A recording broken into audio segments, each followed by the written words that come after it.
What's it called? A kind of life pension for these office holders. I think it is uncalled for, and because we don't have that resources, we must be able to separate selfish interest from national interest. Also speaking, a political analyst, Kunle Adebiyi, said Nigerian lawmakers only make laws which serve their self-interest. Adebiyi noted that the proposed amendment will have a great implication on the economy. These people are there on their own volition and try to siphon Nigerian money. If not, those people that serve for 35 years, have they collected their pension? Have they collected their gratuity? Soldiers are there, police are there, civil defense are there, immigration, custom, they are there, receiving nothing. And those people that are earning the largest sum of Nigerian budget are still clamoring to be paying themselves a life pension. Well, God will judge.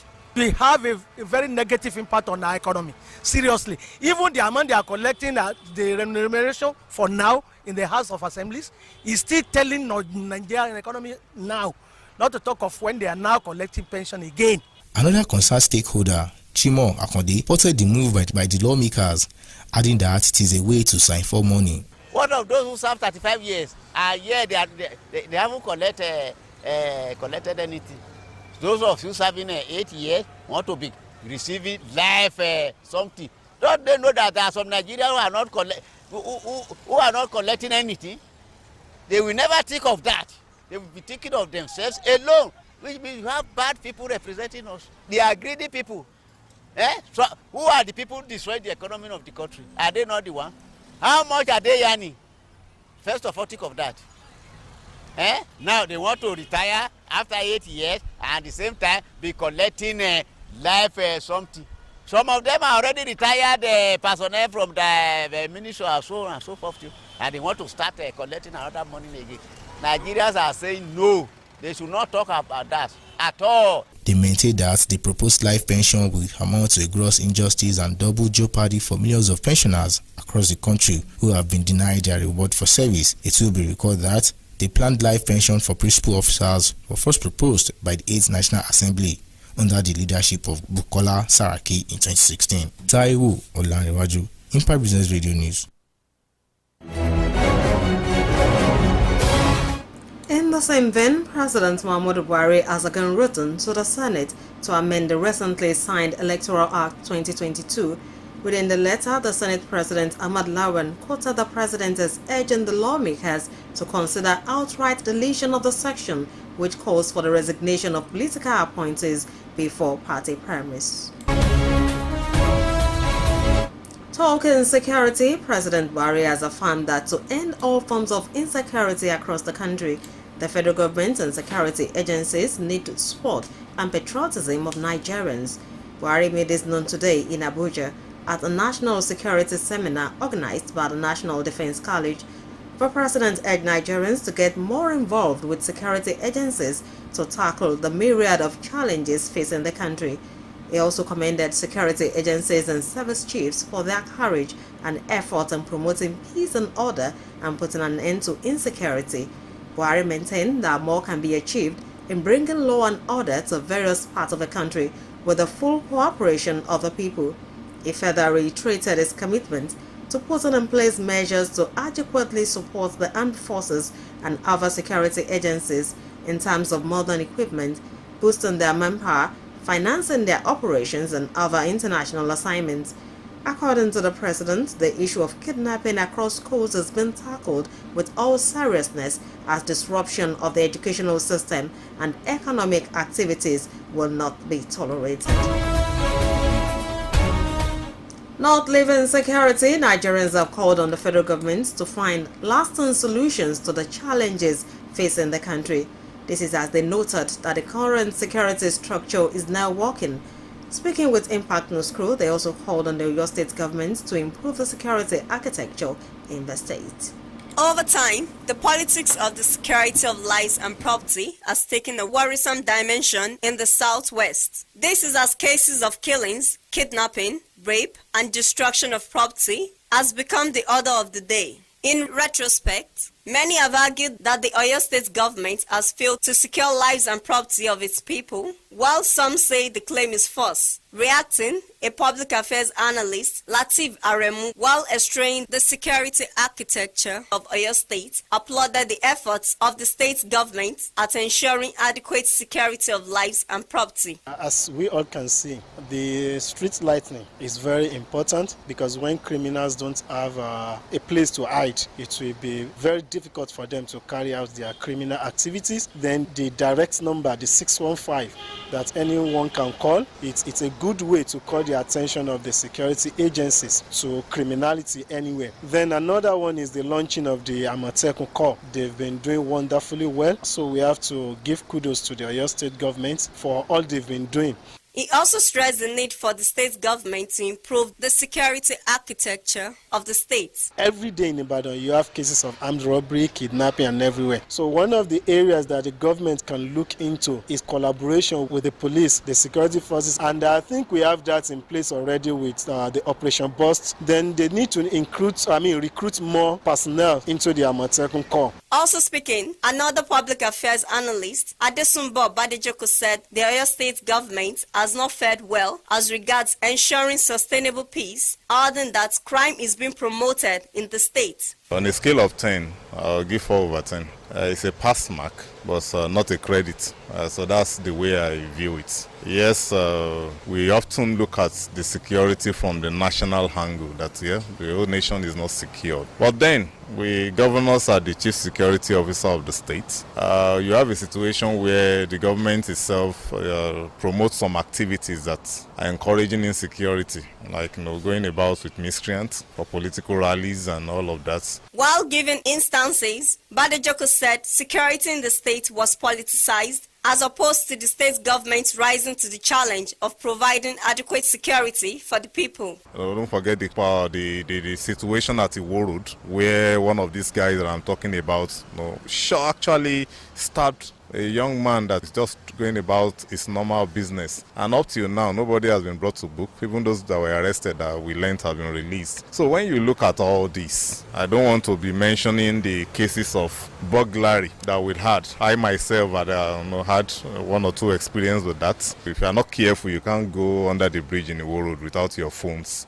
being taken from you. It is therefore important to state that governments at all levels have a responsibility to adequately secure lives and property of its people. Ayodele Fakeye, Impact Business Radio News.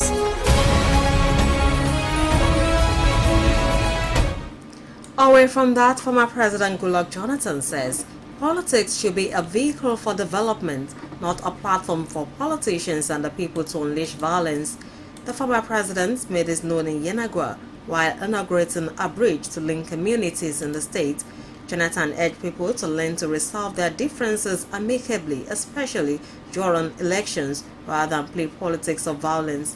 He also commended Bayelsa State Governor Duyedire, for completing the bridge, which he noted will help strengthen peace and unity between communities in the state. The National Youth Service Corps (NYSC) has lauded the House of Representatives, especially the House Committee on Youth Development, for expediting actions on the errand of the NYSC Trust Fund. In a statement today, the Director General of the scheme, Ibr92.5FM, said the fund will give the scheme the much-deserved financial autonomy.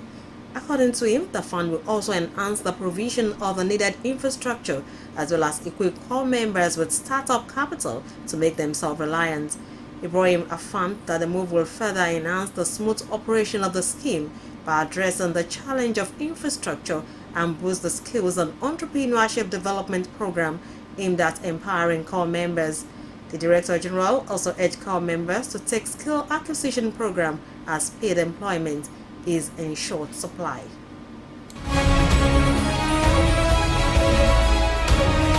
Moving on to other stories, the Nigeria Union of Petroleum and Natural Gas Workers says its members will not lift products for depot owners selling petrol above the official depot price of 148 naira. Speaking with newsmen today in Lagos, the Secretary of the Union, Afolabi Olawale, accused marketers of exploiting Nigerians by selling the commodity at prices far above the official rate. Olawale, who lamented that the people cannot continue to buy petrol at 250 naira, disclosed that there are no official statements that the commodity is no longer under the subsidy regime. He called on depot owners to stop exploiting the general public and sell at official rates. It will be recalled that the union had earlier issued a 24-hour ultimatum to marketers to revert to the official rate. This is coming as most fuel stations are still clogged with vehicles and long queues as petrol scarcity continues to bite harder across the country. In a move around Ibadan, the Oyo State capital, to monitor the situation, motorists blame the NNPC for not explaining to Nigerians the reason behind fuel scarcity. The fuel situation has become worrisome as states across Nigeria have been experiencing long queues at filling stations, overcrowding and early closure of fueling stations. Motorists in Ibadan have also been left stranded on long fuel queues at the fuel stations dispensing petrol. The situation led to traffic jams as vehicles lined up the road to buy fuel while commuters got stranded due to increase in transport fare. In a move round Ibadan, the Oyo State capital, motorists lamented the fuel scarcity. Speaking with Impa News correspondent Ayodeji Olufemi, lamented the non-availability of the fuel, adding that it has affected a lot of businesses, coupled with the poor power supply by the Electricity Commission. I've not been able to get fuel for like a week and a half, and even though this filling station is very close to my house, but to get out, and before you get out in the morning, the place is already so filled, and you have to go to work, and and all that imbalance and all of that, and then you can't sell in kegs to get into your car or even use for your business. And I came at the time to discuss with the manager. I was like, oh, please, can I get fuel? Of course, we run small businesses around there so that we can use it to run our generator. There's no light. That's the first thing. There's no light, and now there's fuel scarcity. So I spoke to him, and he was like, no, they can't sell into kegs because you wouldn't want to favor anybody and all of that. So it's been really tense on businesses around there, tense on us as individuals. We are not able to run our daily activity. Also speaking, a concerned citizen, Mr. Henry Ogunwole, said he could not go to work because he could not get petrol despite the fact that he had been on the long queue for hours. Even I'm supposed to be in my office now because of fuel. I'm here. Yesterday I was not even go to church because I want to buy fuel. Now we are still on queue. To buy fuel is not easy. No way to go to work in time. I was here since 9 o'clock this morning. Even yesterday when I came here, people are many. A motorcyclist, while arguing he does not understand why the issue is not getting better, advised the federal government to address the scarcity and save the citizen of the stress.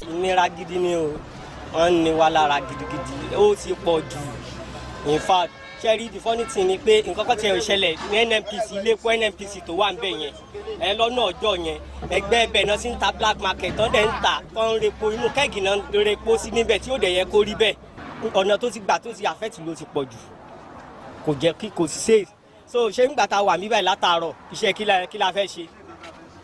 Could see Kadaveshi Lataro, and saying you see affect, what the affair food the Lenny. Jola Tabawa Plum, I see my time to come up Plum Tower, Lori Q Tower by. A road to Ponu Lane. So, what if I daddy legal? So, and to one be the Totosi Lepulata Road. Can you ma phone ya what money? They then appealed to the federal government and other stakeholders to quickly intervene in the current situation. Taiwo Olariwaju, Impa Business Radio News.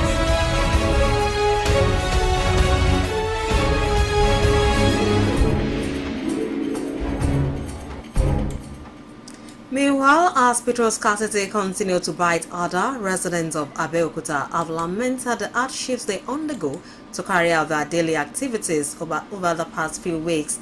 In a move around the state capital, it was observed that filling stations hardly open even as petroleum pump price varies. In an interview, the chairman of the Nigeria Labour Congress in the state, Emmanuel Bankole, said the body saddled with pump price regulatory as compromised.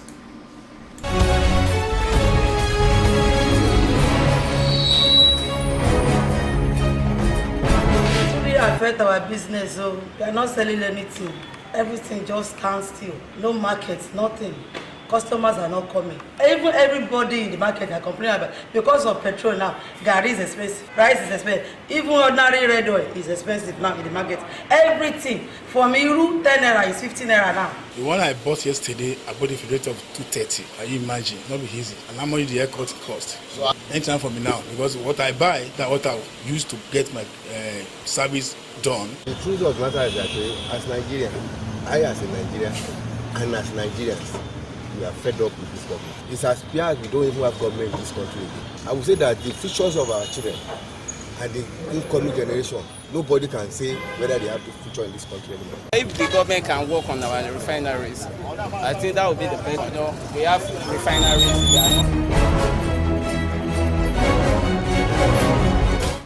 Yemisi Okweodu is standing by for some business stories. In business, the Maritime Workers Union of Nigeria has said to withhold their plan to shut down operations at all ports and oil terminals in the country. This follows a peace meeting hosted by the Managing Director of Nigerian Ports Authority, NPA, Mohammed Bello Koko, with the leadership of the union. The director of the NPA appealed to the union leaders not to deviate from the path of peace and industrial harmony the union has cultivated over the years. He further disclosed that the authority, in conjunction with the Federal Ministry of Transportation, is making efforts to ensure that the international oil companies allowed appointed stevedores and dock workers access to their platforms and stipulated. He further disclosed that the authority, in conjunction with the Federal Ministry of Transportation, is making efforts to ensure that the international oil companies allowed appointed stevedores and dock workers access to the platforms as stipulated by law. In another development, the Potato Farmers Association of Nigeria, POFAN, has expressed concerns over the worsening insecurity in Nigeria. The association notes that the situation has made it difficult for potato farmers to access their farms either for harvesting or planting. They stressed that the successful implementation of the Value Chain Development Initiative in Nigeria will help the country to achieve a food-secured nation at ease, as potatoes can thrive well in all parts of the country. That ends the business news for today. I am Yemisi Okweodu.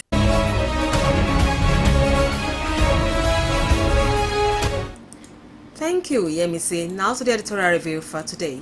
The Punch newspaper editorial for today focuses on the just concluded area council elections that was held at the Federal Capital Territory. The paper notes that many registered voters who had hoped to exercise their franchise were disappointed because of the underperformance of the Independent National Electoral Commission. The paper hopes that the process should carry only minimum inconvenience in order not to discourage the voters. It further laments that aside from the challenge of technology, INEC officials continue to show up late at polling units. The paper therefore calls on government agencies like the National Orientation Agency and the Information Service Departments across all the LG secretariats to be alive to do their responsibilities by carrying out the proper voters' education. On its part, the Vanguard newspaper editorial for today calls on the federal government to take actions on Nigerians in Ukraine. The paper urged that the federal government to consider the safety and security of Nigerians trapped in Ukraine as a matter of utmost priority and take direction action. The paper also calls on Russia to keep its promise of restricting its actions to military targets and ensure that special measures are taken to keep civilians safe. In conclusion, the paper says that Nigeria must end the shames of looking for good things in other countries when we can always be among the best. That ends the editorial review for today from some of our national dailies. I am Odayo Olayin.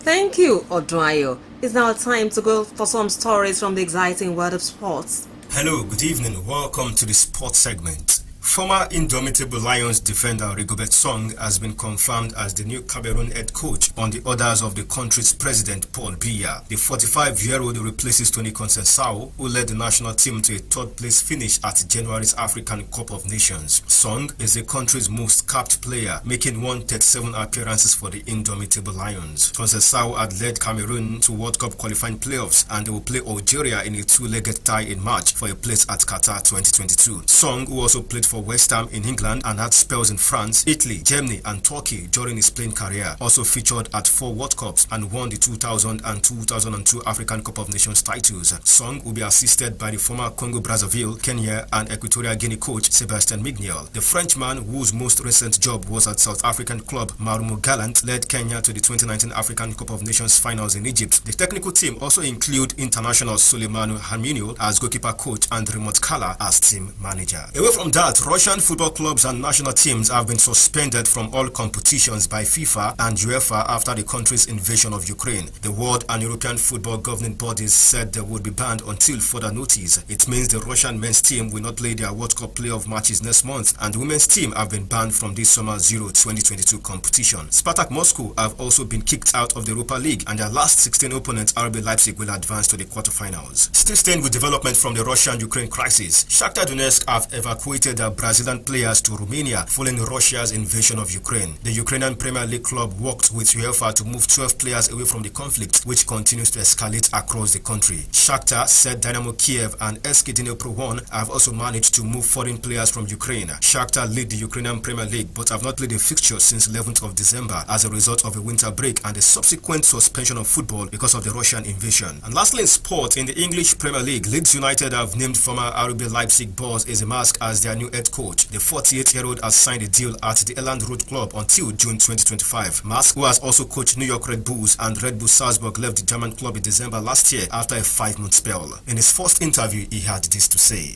Obviously, I'm excited, but I'm very focused on the task at hand. I know that the situation's not exactly what anyone had envisioned when the season started, but, I have my energy, I'm focused, and I'm ready to go to do whatever it takes to help this team. The American will succeed Argentine coach Marcelo Bielsa, who was sacked once a work permit is finalized. Leeds United sits 16th in the Premier League table, 2 points above the relegation zone after a run of heavy defeat. That's all we have for you in the exciting world of sport. My name is Isaiah Akinremi.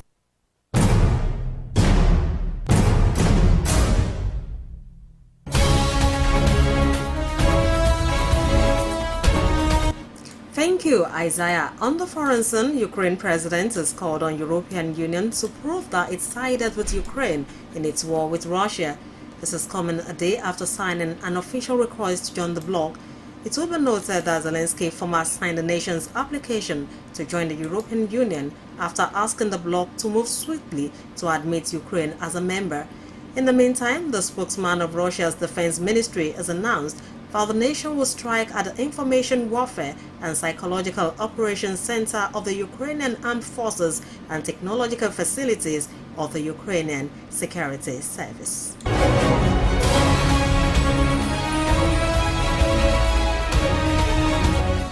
To run the news, another look at the major items.